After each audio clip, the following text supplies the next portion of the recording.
Remember, in the course of discussing movies, the host will spoil plots. You've been warned.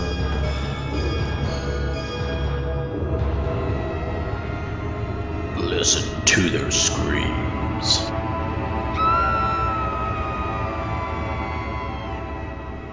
Greetings, ghouls and creeps, and welcome to Listen to Their Screams, a horror podcast. I am one of your hosts, Dave. I'm joined as always by the other host, Ike. Ike, how are you?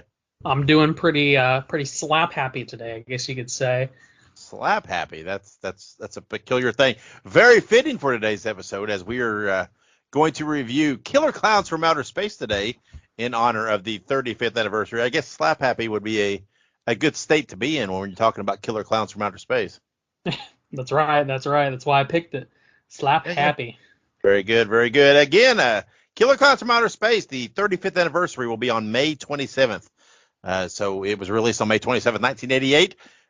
One of my favorite movies of all time, period. Not just horror movies, just my favorite movies. So I'm so glad that we're going to talk about it. But Ike, how was your week? What you been up to? Not a whole lot. Nothing too crazy, just, working and stuff. But in terms of, watching and playing and stuff like that, I've spent a little bit of time watching a show called I think it's called The Imperfects. It's a kind of monster-based show. So it's kind of like, mythical creatures, chupacabras, stuff like that. It's an interesting take on it. But that's on Netflix. We started watching it, and it's not too horrible. It's not super scary, but it's in the monster genre, I would say. Let's see.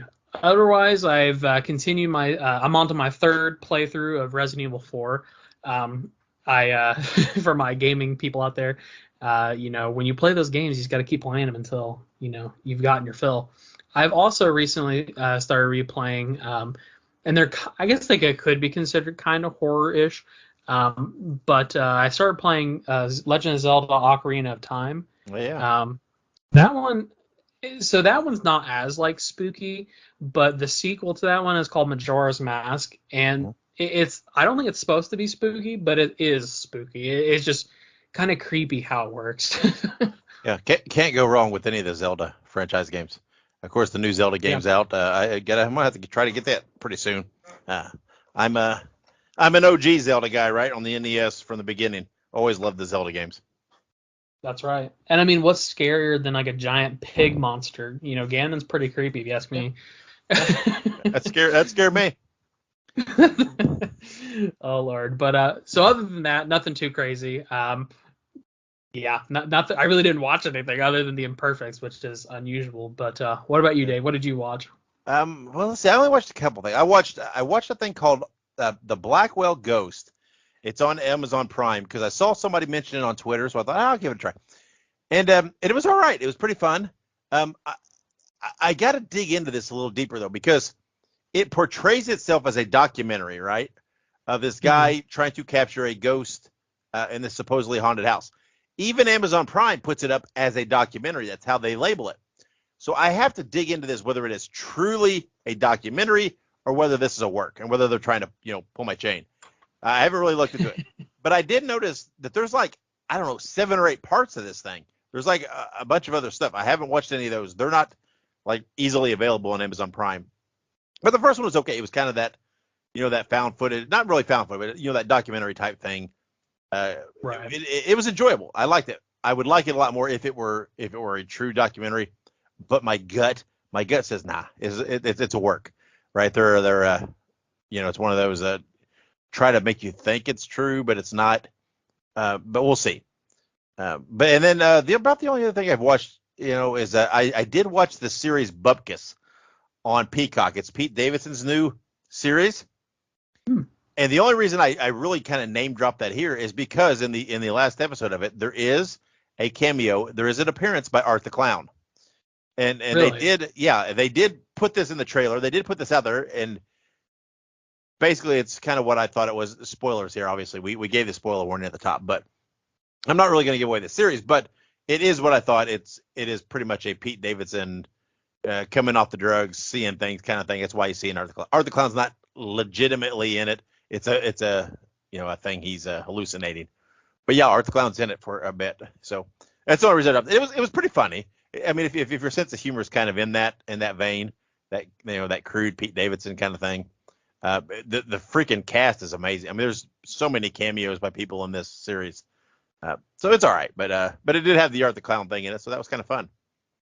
So that's about all I watched. I mean, outside of a few odd and ends things that don't really apply to the horror genre, I'm always watching odd and end things. Usually a lot of old animation that pops up when I want something in the background, but it's not really horror related. So, but I did watch, obviously for our review, Killer Clowns again, and I did watch it I think 4 times this week, 3 or 4 times. I tried to watch it pretty much daily, because number one, I love the movie. Spoiler warning on what our review is going to be later. I'm going to gush on this movie. But also I thought, hell, this is a prime reason that, I'm doing it for the research for the podcast. So I'm going to watch this multiple times. And if I can do it with Friday the 13th Part 7, I can do it with Killer Clowns from Outer Space. So I did. Well, I guess you have that movie memorized forwards, backwards, upside, downside. Yeah, well, maybe. There's a distinct possibility, or as Officer Mooney says in it, whoop-de goddamn to do. That's a. But we'll get to Killer Clowns in a bit. But I mean, we're going to dip our toe right now because let's play our game. Let's dive right into it. Top 3. So our game on this episode is we're going to go back to the original, right? The OG classic that we started with. We are back to top 3, and this is a good one to do top 3 on because we're going to do our top 3 favorite kills from Killer Clowns from Outer Space. Now, Ike, we've discussed before, we seem to like to tend to go back to that top 3 favorite kills, right? And then it gets a little tired, gets a little boring. But man, when you're talking Killer Clowns, there's a lot of original, catchy kind of kills in it. So this is a good one really to get back into that kill scene. Absolutely agreed. Killer Clowns is one of those movies that it definitely diverted from the genre a little bit, and the kills had to be they were a little tricky because it couldn't be as some of them were implied gruesome, but it wasn't as gruesome as some of the horror movies of the time. So some of these are pretty unique. I got to give it that. Yeah, I wouldn't really call the movies gory or slasher type thing. But the kill count is very high in the movie. There's a lot of people that die in it. Even where we don't distinctly see the kill itself, but we see the cotton candy pod later. But so there are some like I said, some very original kills, some very creative type kills, because we're talking Killer Clowns. So let's dive into it. Ike, are you ready to count down our top 3 favorite kills? I sure am. All right. Well, why don't you start us off? What is your number 3 favorite kill from Killer Clowns from Outer Space? Absolutely. So going through all these kills, I want to say preface that my third one is more of like a general method in which people were killed that I want to give credit for as my number 3. But basically, anytime they turn somebody into cotton candy, that's my number 3. Because this movie, it's funny because a lot of the kills they're kind of around that same cotton candy concept. They spring it on people in different ways and they find unique ways to do it. And it's just a very interesting thing that they do. And I don't know. I just love it. It cracks me up every time. So my number 3 is anytime somebody gets turned into cotton candy, I love it. Yeah, which is multiple times. It is very creative. We'll talk about it more later, but one of the best things this movie does is taking clown gags and turning them into something that's a kill or that's something that's kind of creepy. The gun is so fun that they use because it looks goofy, right? It looks silly and clown-like, and you don't think anything of it. And then the effects, and then again, we'll talk about it more in the review. But there's a reason that they're kind of cocooning these people for feeding purposes, so to speak. But we'll discuss that. I didn't go with any of the cotton candy kills because again, that's the baseline, right? There's so many of them in it, and that's kind of the standard bearer for it. But you can't go wrong because it's classic. It is so good. And Spirit Halloween has that 6-foot. Have you seen that? The 6-foot cotton candy guy that they have out in I sure have. Man, I want one of those so bad. That is so classic. And I need that hanging from my ceiling in my office. That is just great. So I will have to order that at some point. Now, but let's move on. My number three favorite kill from the movie is at the bus stop. There's a group of people who are very entranced by Slim the Clown, who is doing a puppet show, or a shadow puppet show, showing the shadows. And ultimately, the entire group is consumed and eaten by Slim's shadow puppet monster. That was so clever to me. So great. It cracks me up how you get there's multiple instances of this in the movie where it goes from people that are like, oh, it's a clown, it's funny, this is great, look at that, oh, look at the puppets, and then next thing you know, the shadow's eating them, and it's so great, so creative, so catchy. It's hilarious. It's just again, it's a whole group of people. It's like 4 or 5 people at the bus stop that are consumed by the shadow puppet, Ike. Yes, absolutely. And in fact, that is actually my number 2. There you go. The dinosaur shadow puppet. I really enjoyed it. When you're looking at this movie and you're looking for iconic kills, I mean, what's more iconic than a shadow puppet eating people? I agree. I think this movie, like, it really lays in heavy to like the clown shtick and like the kind of subverting people's thoughts. Like obviously at this period in time, clowns were generally endearing. I mean, they're probably a little creepy, but like, I mean, this was like what, in the 70s, 80s. So, I mean, 88. Yeah, so I guess the whole like counterculture to like clowns wasn't like a thing quite yet. Yeah. So I think that it's very interesting how they kind of do that, like subverted, like how, hey, yeah, the clowns are doing something cool, and then, oh, actually dead. So yeah, that's my number 2 as well, the dinosaur shadow puppet. I think it's really creative. I think it was it was interesting because this was a PG-13 movie too, so obviously they can't get too crazy. But I think it was an interesting way to get a little bit of that like viciousness in there, if you will. Yeah. I mean, yeah, you're right. I don't think we've maybe society had full blown. I mean, I'm sure there was people who thought clowns were creepy, clowns were scary, but as a society, I don't think it really crossed that. I mean, circuses were still a big thing, right? There were still circuses out there, and the clowns were a thing. I mean, it had happened, right, by this time, so there was that. But yeah, I don't. If a person encountered a clown on the street, they're gonna think, oh, this is cute, this is funny, and then next thing you know, you're being consumed by a shadow. Okay, so that was your number 2. So let's move on to my number 2. My number 2, man, my 1 and 2, they're very close. 2 of my favorites. My number 2 is the amusement park security guard who is melted by the acidic pies by the entire group of clowns. That whole scene is so great. I love it. I love all the clowns getting out of the car and they're standing there. That great shot of them all standing there. And then that classic line by the amusement park guard is, that, what are you going to do with those pies, boys? And then they throw the pies at him, which, it is acidic and just kind of melts him away and kills him. And then, with, I think it was Shorty or whatever there at the end, puts the cherry on top of the pile. It's just so great. It's so classic. And again, taking an old, comic clown trope and making it into something, you don't anticipate. That's not scary. That's not threatening. And making it into something that kills a person is just, it's so funny to me. Yes, absolutely.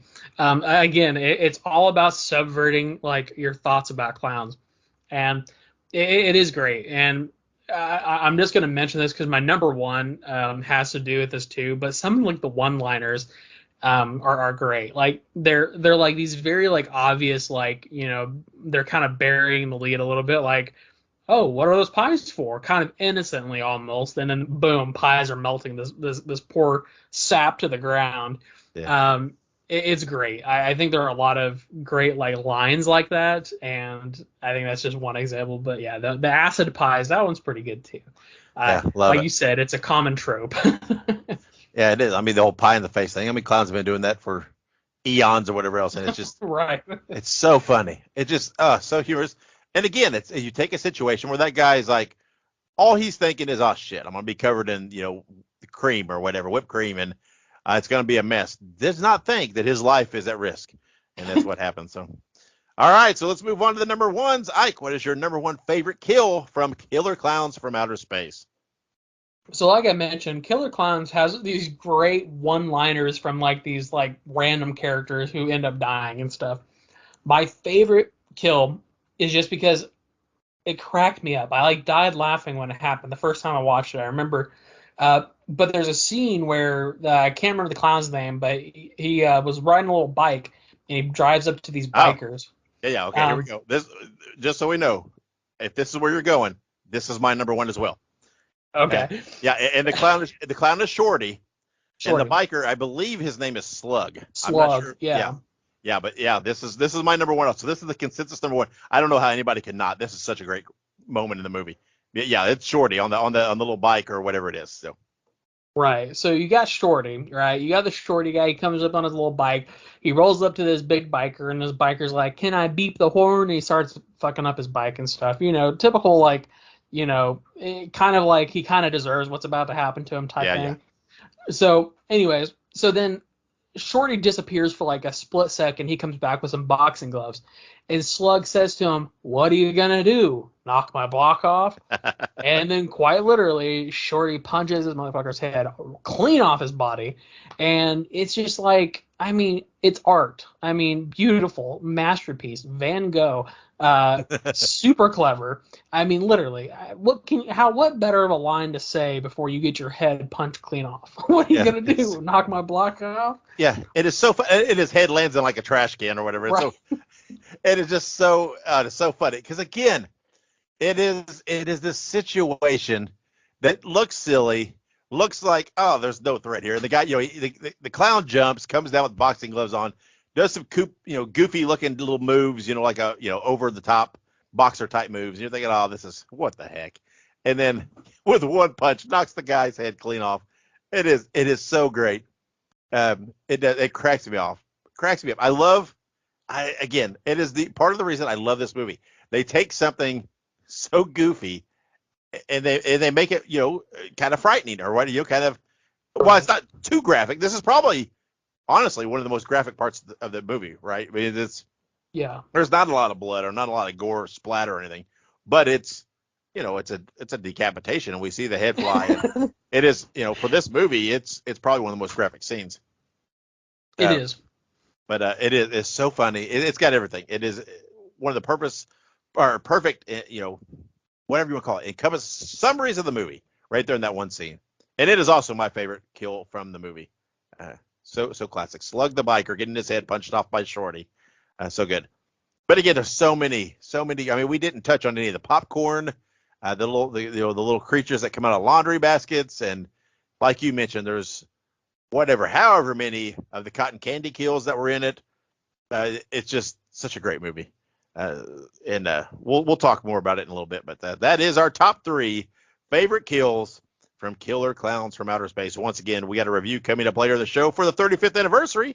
But before we get there, we're going to pause, catch our breath, and when we come back, we'll have news and upcoming releases.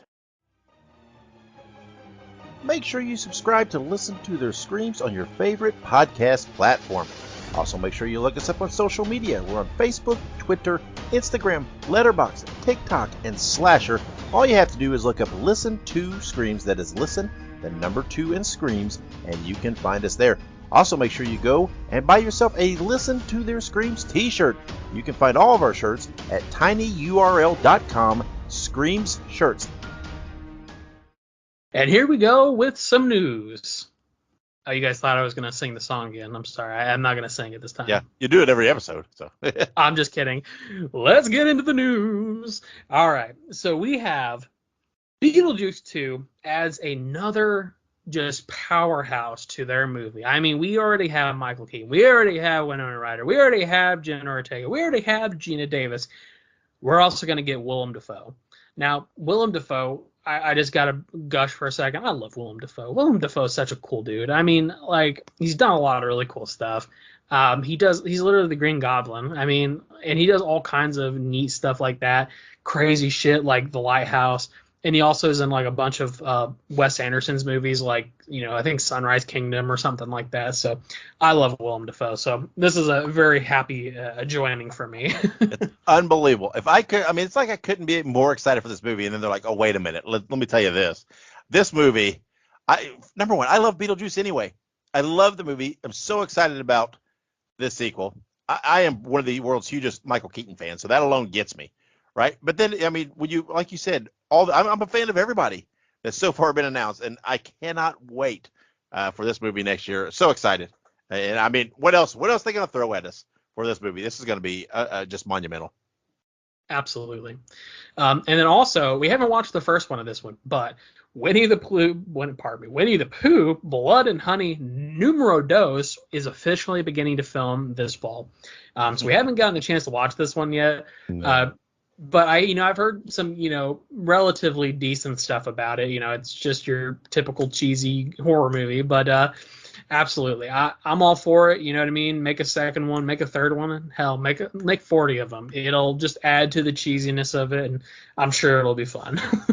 I have a feeling this could be a whole thing that I mean, you could just the straight to streaming, movie. They could continue on with this for who knows how long, and I think it cracks me up.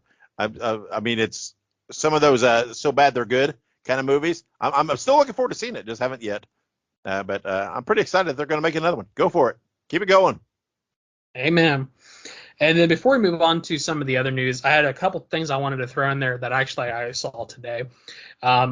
So going off script a little bit here. So for people who maybe don't know, there is a very famous game franchise called Five Nights at Freddy's that's getting a film adaptation that's set to release this October. We actually got a teaser trailer today, the day of filming, which is the 17th. But they did also announce that it's going to be in theaters and same day streaming on Peacock. Pretty cool stuff. Obviously I'm a huge fan of same day streaming. There's a lot of movies coming out around this time anyways, so this will hopefully save me a little bit of money. But have you heard anything about Five Nights at Freddy's? Are you super hip with the lingo? No, not really. I chuckle that the people that are going to believe this is a kid's film, and Yes. and they're going to be in for a shock. And but all I know is Matthew Lillard's in it, so I'm sold. So. Amen.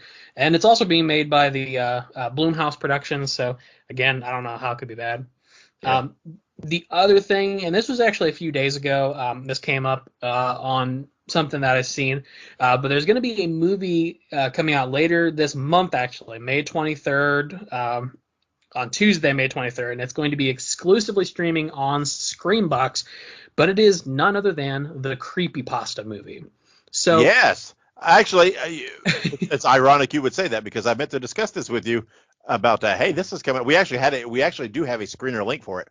No shit. Yeah, so I meant to meant to reach out to you about this. I'm pretty psyched about this. This is pretty exciting. Go to tell everybody, fill everybody in about this creepypasta thing though, because I don't think everybody understands what that is and what that means. Yes. So for people who don't know, and for people who maybe didn't grow up on the internet and look for creepy shit like in the early 2000s, one of the most prolific things I would say on the internet was creepypasta. Creepypasta is this concept of written stories that are meant to be creepy, and they can get a little outlandish, but some of the most infamous and famous creepypasta concepts are things like Slender Man, Jeff the Killer, Dog.jpg. I mean, there's all kinds of them. The creepypastas have inspired films and TV series such as Channel Zero, which is on Shudder. Channel Zero is literally one of the best horror shows I've ever seen, and it is heavily influenced by these creepypastas. But this movie is in of itself supposed to be a creepypasta movie. And just a quick synopsis, just for people who have it, but it is trapped in an abandoned house. A nameless man desperately searches for clues to how he got there. The answer is hidden within a series of disturbing viral videos, each of which begins to infect his mind. So it's going to be great. There's a trailer out there, I believe. But I'm super excited for this. Creepypastas were a huge part of my childhood, so I'm excited. Interesting. So here we go. A peek behind the curtain for everybody. I did just send you, Ike, the screener link for that because, like I said, we have that. Nice. So there you go. And we will let's watch that thing because next episode, excuse me, we're going to discuss the Gremlins, right? Gremlins franchise. But it's just a couple of days after Creepypasta's official release on Screenbox. So in conjunction with that, let's watch that, and we'll also do a mini review on Creepypasta for that episode. So Sounds like a plan, man. yeah, there you go. So Hell yeah. So there you go. It's also really cool. Just a real quick shout out to places like Screenbox. Honestly, it is super cool that they do those screener links. Like, obviously, we would never share this with anybody outside of us two, no. but it is so cool that these studios still do that because, quite frankly, it gives us an opportunity to watch before it comes out and record an episode. So I just want to throw that out there. I think it's really cool. So yeah. good job, I'm a big fan of Screenbox. They have some great stuff, great content, and whatever else. And I love that they work with podcasts like us to for marketing. It's marketing for them, right? You're getting their name out there, getting people to review it, getting people to mention. But it's for someone like us. We're not mainstream. We're not on any big podcast. Whatever you want to call it. Conglomerate or whatever else. We're out here chugging, doing our independent thing. We're not going to break through with these major studios. It's going to be hard, right? It's going to take time. Right. But places like Screenbox and Shudder does a little bit. Some other places, do work with podcasts like us, and it's great, right? It gives us a chance to gives us some exclusive content that we can put out there, that we can get reviews out before, and mentions out before these releases. So it gives us a little something, and it's giving a little something to them. So it's a good partnership. So I'm excited. Like I said, Screenbox has some great stuff. They do some great things. They really do. They really, really do. All right. So we're going to get on with our news here before we start gushing too much about Screenbox. Actually, I do have one complaint about Screenbox. They don't have a Fire TV app, so I can't watch them on my TV. But I guess that's a first world problem. I'll just watch them on my, mini microcomputer in my pocket, right? Supercomputer. Yeah. Anyways, so we have some merchandise releases here, and these are pretty cool. So we have horrormerchstore.com has some new Crow shirts. Crow's a pretty, I would say, infamous, movie. I think that starred, please forgive me if I'm wrong, Brandon Lee. Yeah. Yep. Who actually died in the making of it. So. Right. I was going to say who died in the making of it, and I hear that there's a remake starring Alexander Skarsgård. Is it Alexander or is it? That I'm not sure, but it's one of the Skarsgårds. They did a remake, and it's supposed to come out I think next year. But basically, I've never actually watched the original one. Fun fact. Bill Skarsgård, by the way, not Alexander. That's my bad. There's too many Skarsgårds.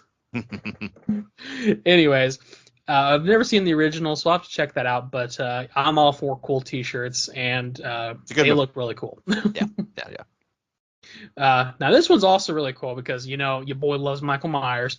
Mm-hmm. So we have BigBadToyStore.com has Halloween 2 1/12 collective. I don't know if that's right. Michael Myers by Mesco Toys. 1/12 is a scale. Oh, gotcha. Okay, yeah, that makes sense. Don't mind me, I'm a little slow today.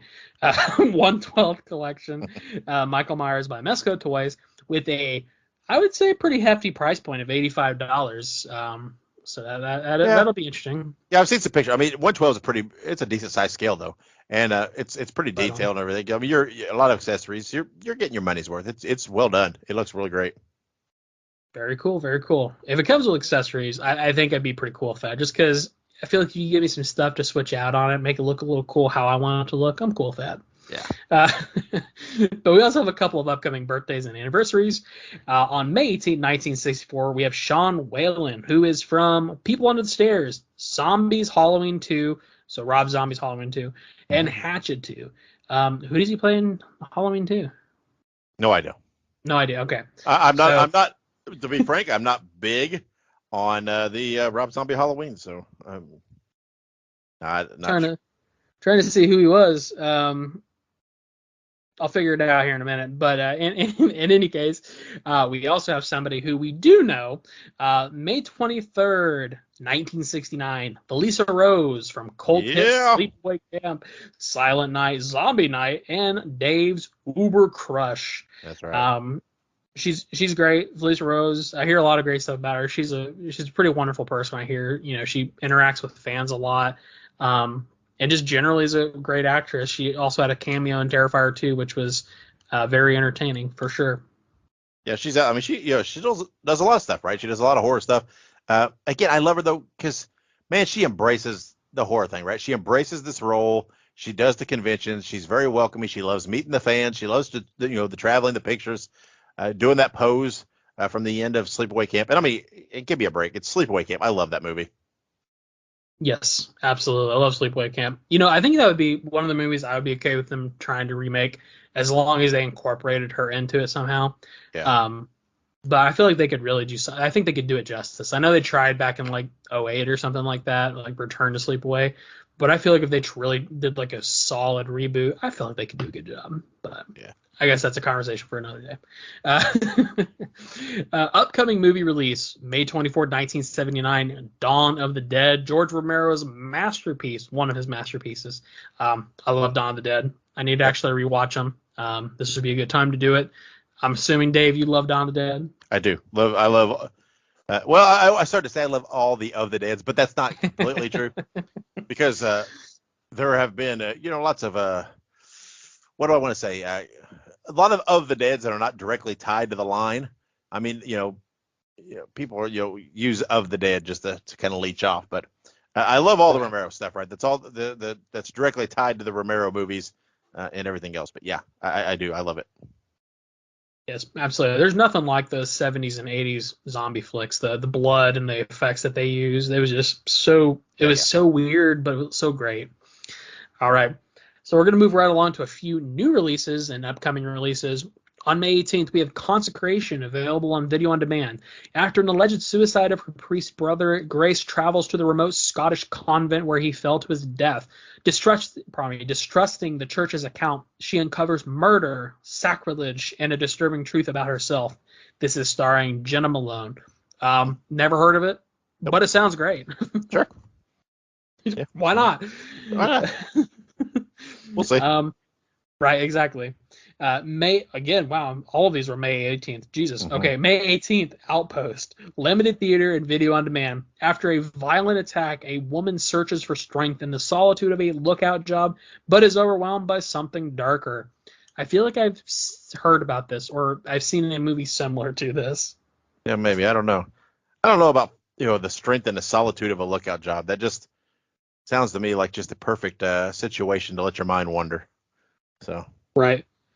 The Outpost, solitude sounds dangerous. Again, May 18th, Haunting of Hellhole Mine, video on demand.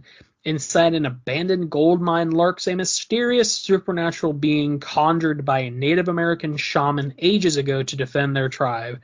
This is starring Tom Sizemore, the Relic, and he actually passed away earlier this year on March 3rd, and Sally Kirkland from The Haunted and Suburban Gothic. Not heard a thing about this, and I'm pretty sure I know who Tom Sizemore is. Yeah. It sounds interesting, though.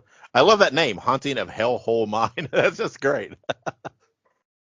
Oh, okay, yeah, I do know who Tom Sizemore is. I just looked him up, and I do, in fact, know who that guy is. And yeah, it sounds interesting. When I read it, it kind of, reminded me of like the Haunting of Hill House, Haunting of Bly Manor. Yeah. But this is Hellhole Mine instead. But I'll give it a shot. I'm always willing to watch a movie. All right. So then a couple of upcoming releases. I'm excited for both of these, actually. So on May 26th, we have The Wrath of Becky in theaters.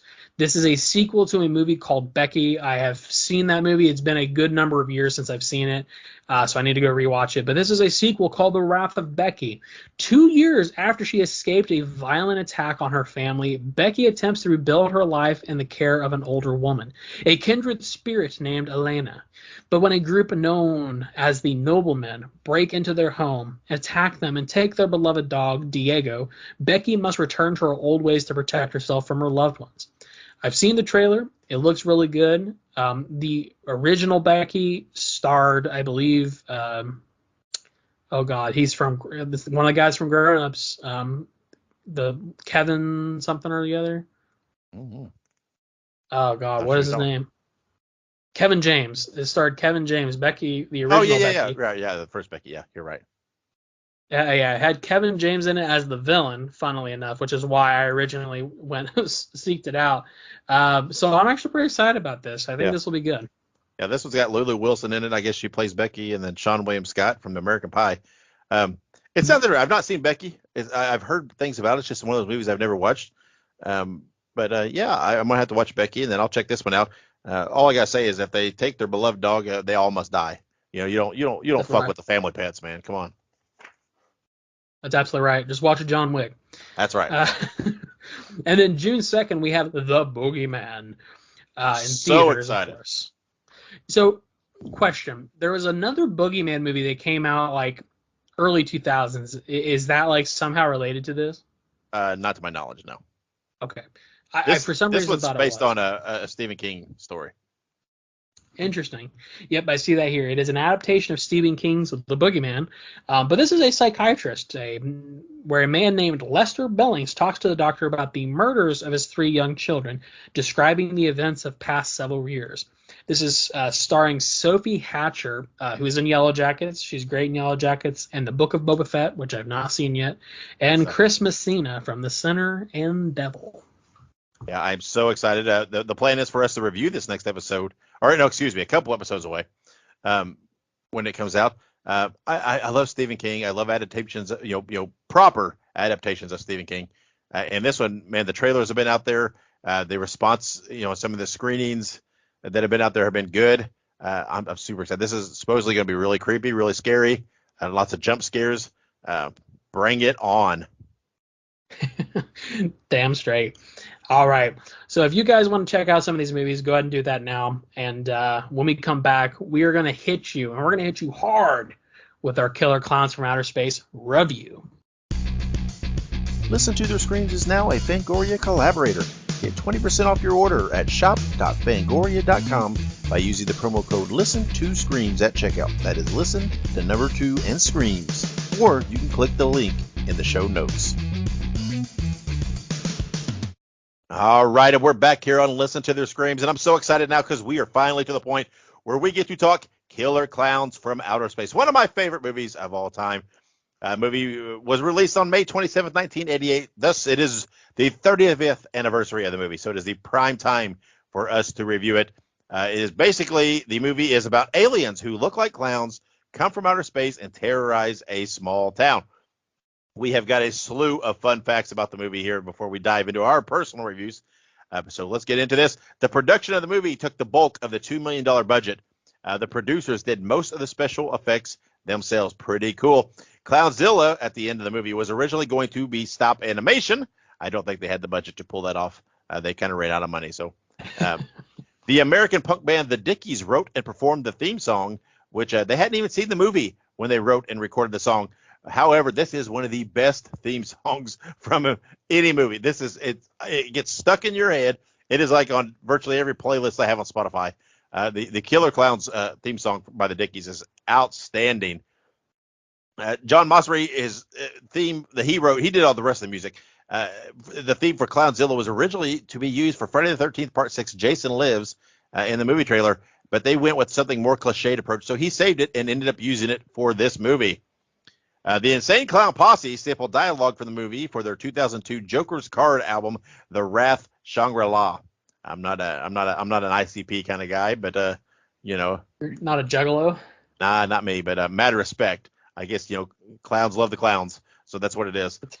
The original ending had the Terenzi brothers surviving, while Dave, the one cop, died when killing the giant clown. The executives wanted a more upbeat ending, so they reshot with all 3 surviving in the clown car.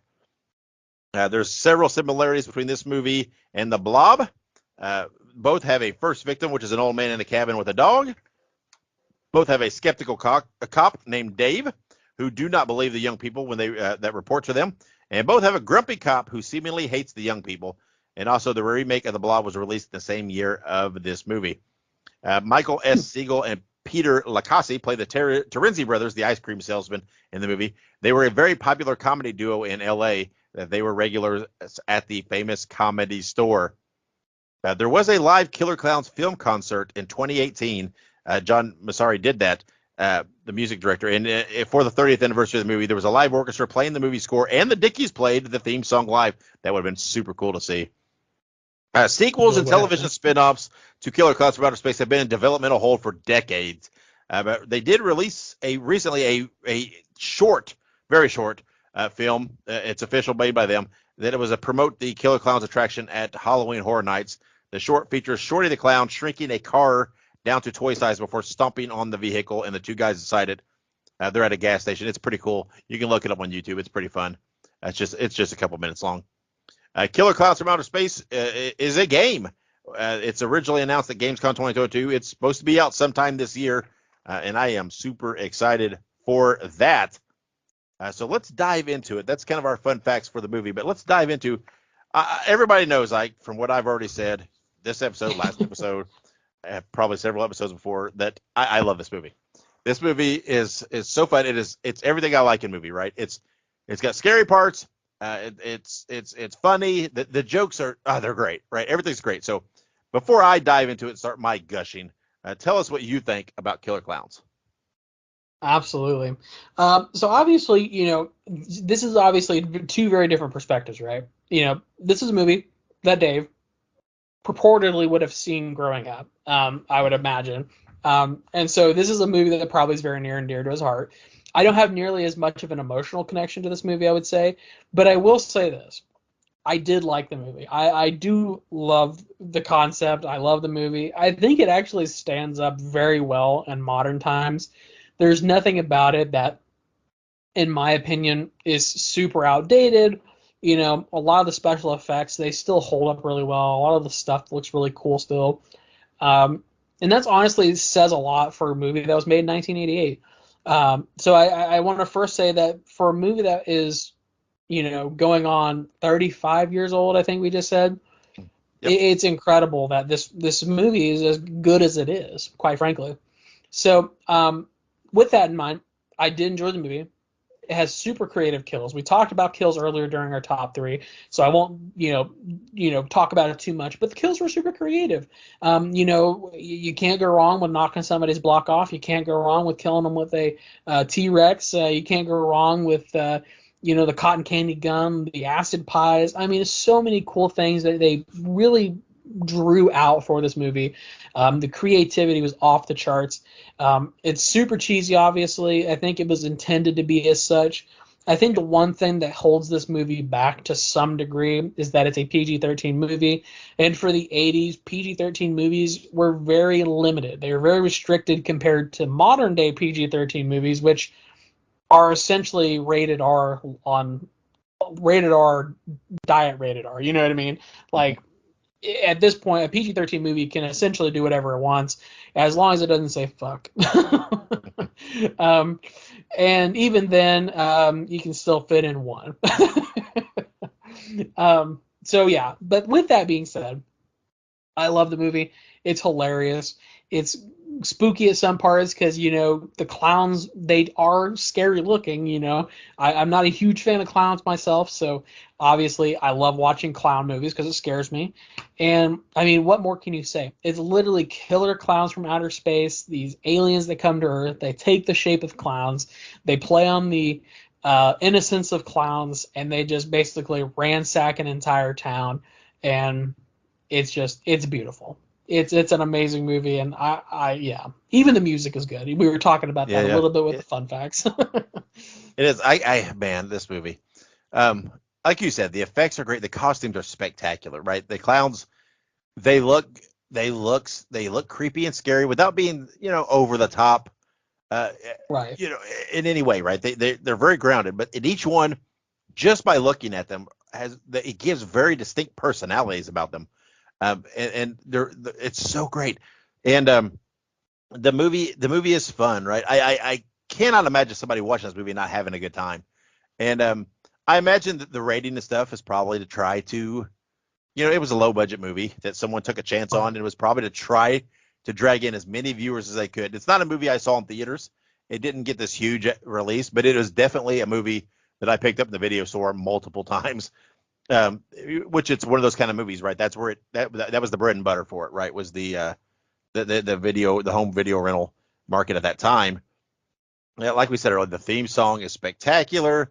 The quotes, some of the stuff that's said in it are, amazing. And I love that, I love that the movie doesn't try to over explain itself, right? It doesn't try to give some weird ass reasoning why there's these alien clowns. I mean, they literally early on, it's like, why is there this? And they literally just say, oh, because they're clowns. I mean, it is what it is, right? I mean, and I like it. It keeps the fun. It doesn't, sometimes when you try to over explain something, it makes it stupid, right? It makes it kind of idiotic, and Right. they just leave it for what it is. And like I said earlier, I love that they take these common clown gags and make them these weird kills, and it's so funny. I love what we said, the popcorn, the cotton candy gun, um, the what else is it? The balloon animal search dog early in the movie. It's all so fun. Officer Mooning, the crotchety old guy, is great in it, right? He just does not like people, does not like kids, and just he has the best lines of the movie. Again, I mean all the time. I say that the whoop-de goddamn to do, and it's so funny. And I mean I just absolutely love it. The one of the creepiest parts of the movie to me is there's a burger place called Big Top Burgers in it, which is it's funny to me that there's a restaurant that has a clown circus theme in the clown movie. But one of the creepiest parts of the movie is at that restaurant where there's a little girl inside and there's the clown outside that lures her outside. It's so creepy. You don't see the ultimately see the kill, but just it's so creepy The the way he's out. concept. Yeah, the way he's going through the clown gags to lure her outside, and cracks me up. And I mean we talked about, like you said, we talked about the kills earlier, the pies, the knock your block off type things. Um, and I mean, we mentioned in the fun facts that there's not been a sequel. It's been hung up, but man, we need it. We need that sequel, whether it's a movie, some kind of series, something. We need something.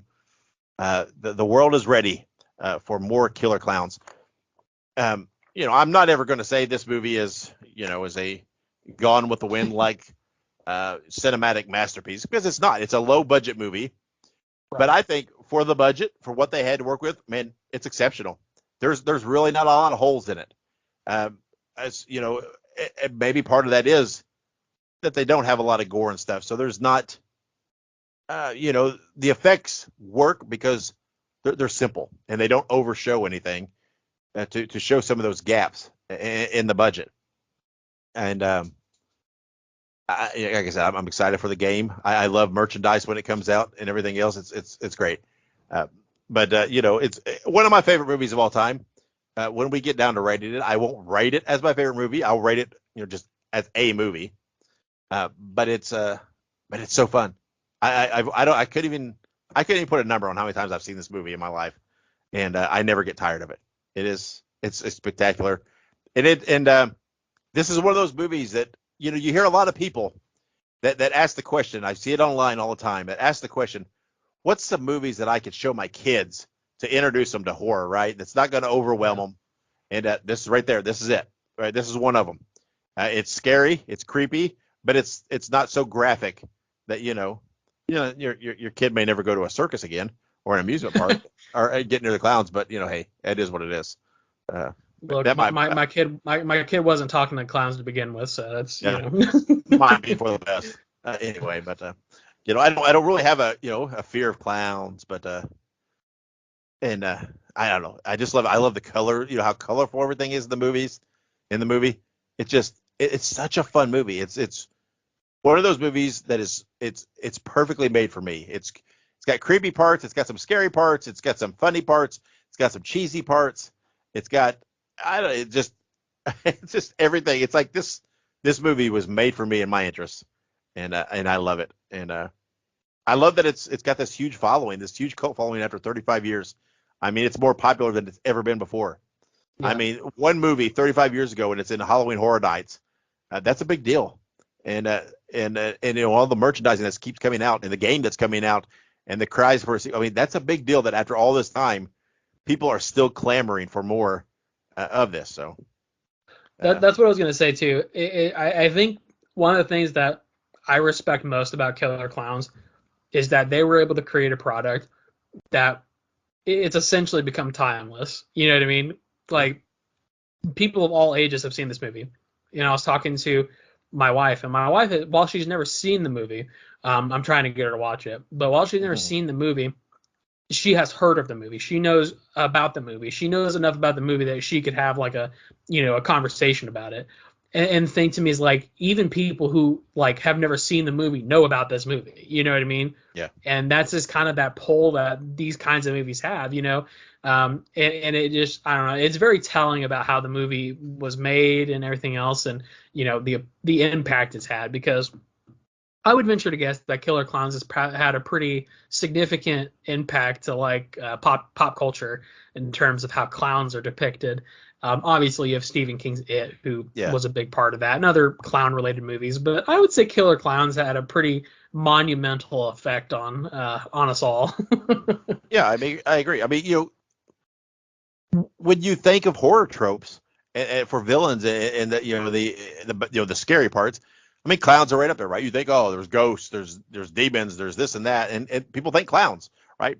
Clowns have become they've kind of shifted from a funny kid type thing to a scary horror movie type thing, and this was early on one of the first things to really dive into that, and and it's just again the whole I mean it's a timeless concept, right? There's always going to be people scared of clowns, and people always know what clowns are, even if circuses are not as prominent in society and everything. People still know what clowns are, and people still know typical clown gags.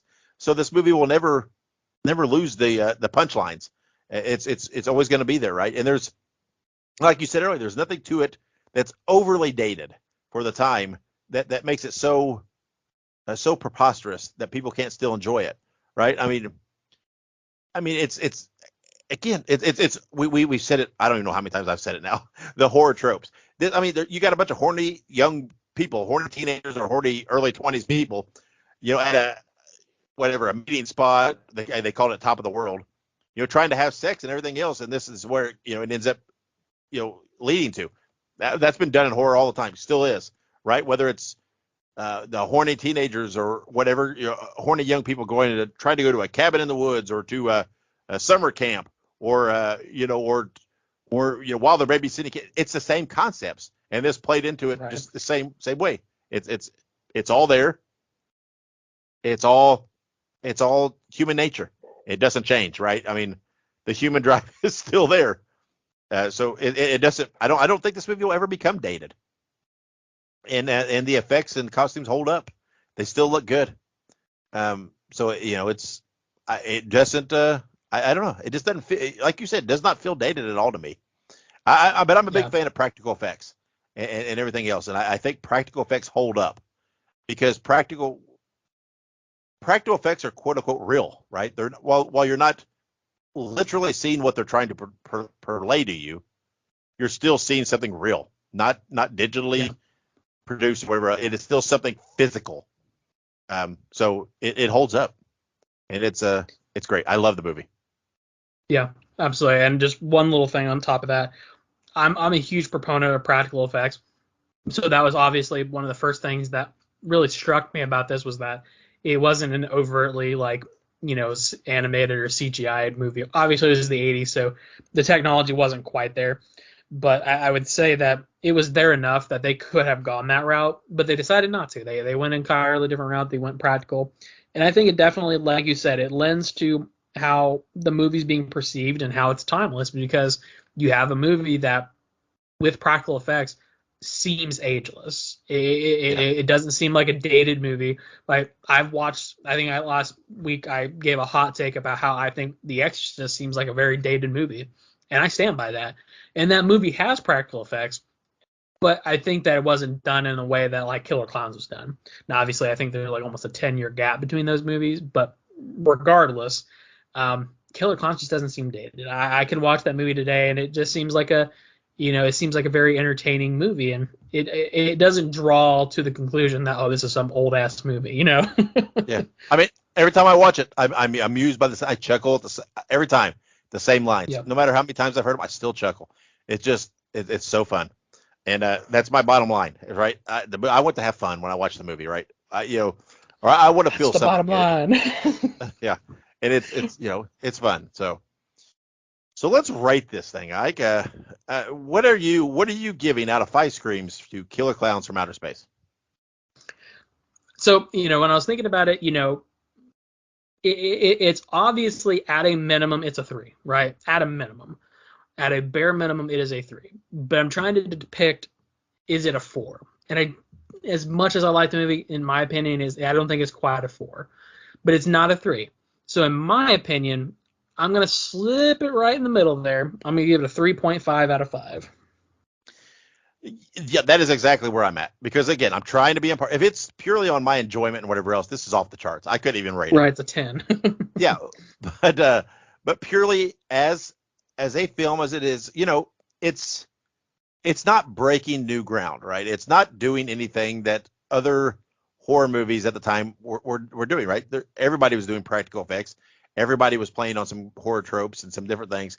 So it's not like, yes, they dove into the clowns, which were not a major thing at the time, and I understand that, but um, I would rate it also a 3.5 because I just don't feel I don't feel there's something there to bump it to a 4 as far as a pure the movie and how it's made and everything else. That is no knock. That is this movie hands down is a top 5 all time movie for me because it just is based on what I enjoy watching. Now you take the Academy is not going to think the same, and some of the snooty movie reviewers is not going to think they're not going to think the same either. But people look for different things from movies, and so yeah, I don't think this is a masterpiece of cinema. I'm not dumb enough to fool myself with that, but it is off the charts in the fun watchability of the movie, and that's okay, right? It's a good thing to sit for an hour and a half and just laugh, chuckle, and lose yourself in a goofy ass movie about clowns that are aliens. And and if you rank it on that, this movie is one of the best of all time. Amen. Amen. So I love the movie. I don't. I'm ready to watch it again, and I've seen it whatever 3 or 4 times this week. I love it. So, but next week we're going to dive in and do one of our franchise reviews, and this is not going to be as in depth and over the top as some of them because it's a much smaller franchise.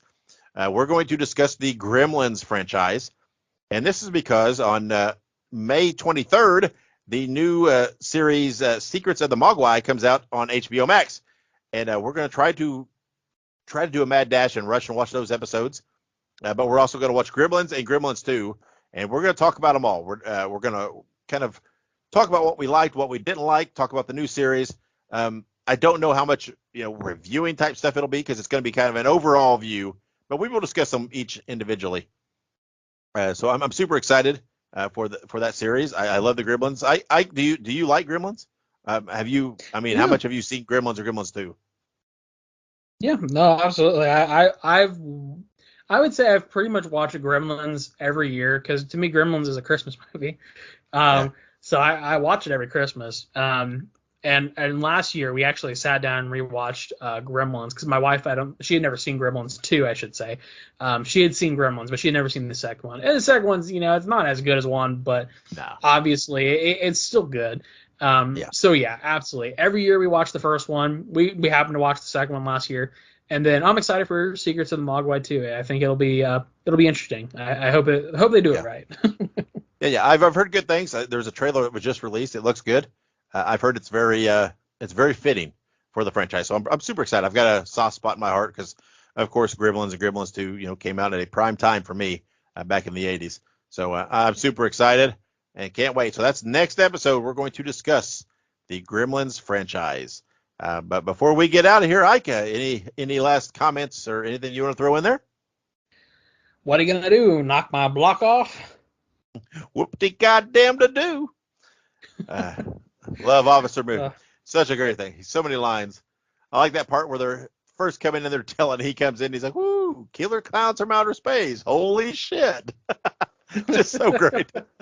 And I love, again, we didn't mention one of the creepiest parts of the movie is when he's like the ventriloquist dummy for the one clown after they kill him. and he's Yeah. like got his hand in. Oh man, that is super creepy, and well done by the actor there. That's great. Another good part of the movie we didn't mention, but good stuff. So again, if you've not seen it, 50 million times like I have, go watch Killer Clowns again for the 35th anniversary and have a good time. Next week we're going to talk about the Gremlins franchise. Make sure you subscribe to us on your favorite podcast platform. Follow us on all of our social media outlets. But until next episode, wherever you go and whatever you do, be good, be safe, and have many pleasant nightmares.